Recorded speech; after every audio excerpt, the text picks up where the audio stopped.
The owners of a country pub were in for a rude shock when international chef Colin Fassnidge came to visit on Wednesday's episode of Kitchen Nightmares Australia. Belinda and Mark's eatery, Cafe Martini, was described by Colin as a time capsule in hell, with its outdated decor and older clientele. Watch in the video above. Colin Fassnidge challenged with reviving pub stuck in a time capsule.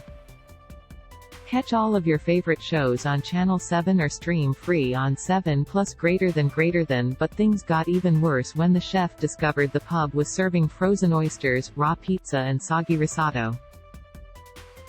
Belinda and Mark had invested everything into the pub with no superannuation money remaining. But as Colin entered the joint for the first time, he joked he was trapped inside surrounded by ghosts, adding that the pub reminded him of a Vinnie's store. Owner Belinda described her meals as upmarket pub food, but after Colin's first bite of the frozen oysters, he had to disagree. "Quite scary, they are revolting," he said, admitting it was quite scary to eat reheated oysters. Belinda, however, was not taking the feedback well. "I can't agree with him on that because we have no other way of doing it," she said, failing to see the option of removing the dish from the menu entirely. Colin called the risotto, which was a customer favorite, overcooked as F*******. "This sums up this place, old, tired, baggy, stuck in its ways," he said before lifting up the dish to prove that it was stuck to his plate. The chefs in the kitchen explained that they purposely overcooked the dish for the older customers, something Colin could not understand. "You are being very critical. Jesus Christ," Belinda told him. Lastly was what Colin was hoping would be the hero dish, a wood-fired pizza. But despite being cooked in a wood-fire oven, it was raw in the middle and served with frozen seafood. When Colin asked Belinda whether she knew about these issues, the owner said she never read reviews, a big mistake in Colin's books. "I don't read any reviews because I find them upsetting," she said. An old folks' home, with a bar. As the dinner rush began, Colin described it as an old folks' home with a bar. Watching the chaos in the kitchen, the Irish-Australian chef noticed many problems. Number 1, microwave.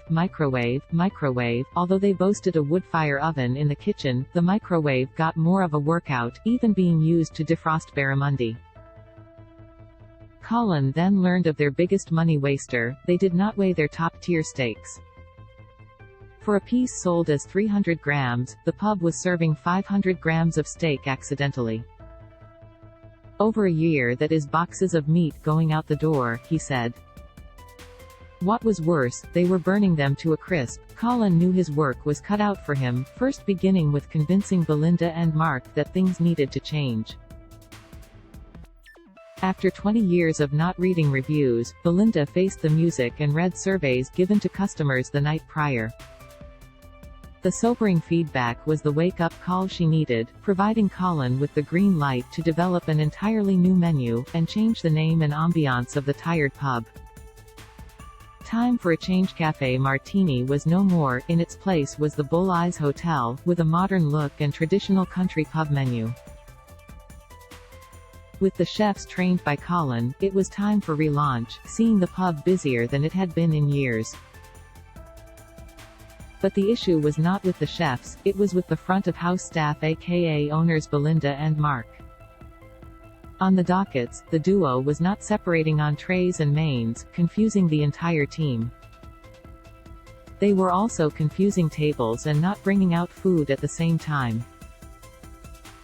"Tonight's like a dog's breakfast," Mark said. However, Colin disagreed, calling it first-night jitters and a triumph once things settled down.